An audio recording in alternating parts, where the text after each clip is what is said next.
Okay, so 2 years ago, I decided to do something a little crazy. For my 20th birthday, instead of asking for a normal traditional gift, I asked my parents if I could go skydiving. Well, my parents agreed and they bought me and one other friend a gift certificate to go skydiving.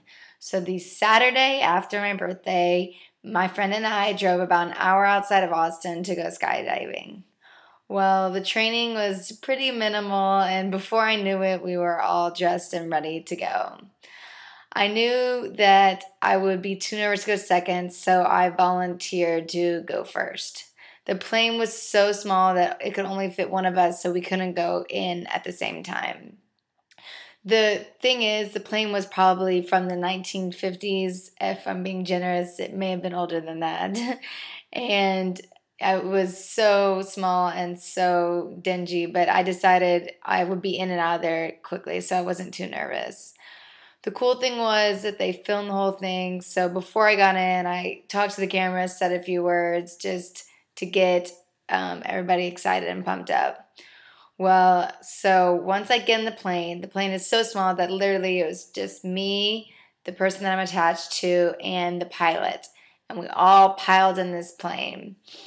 I'm a super nervous flyer, but I thought in theory that that might help me because I would be so nervous about being in the plane that I would want to jump out so that it might make the skydiving process easier.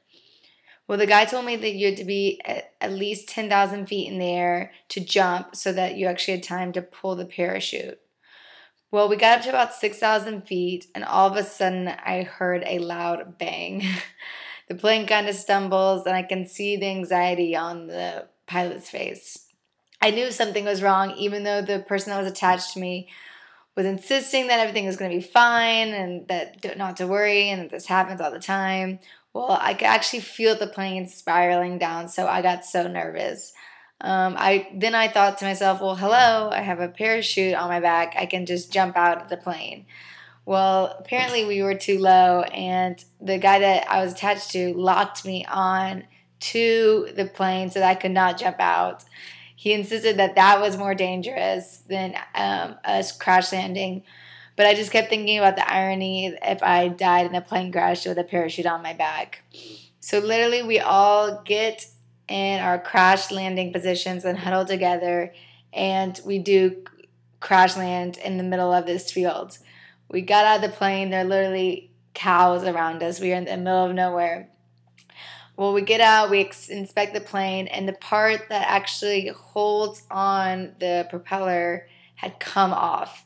And the pilot actually you could see the shock in his face. He thought it was a miracle that we had even survived this. So technically, I guess I've never been skydiving. Even though they did give me a gift certificate to come back, I don't think I'm going to be fulfilling that anytime soon. But I did get an interesting story out of it.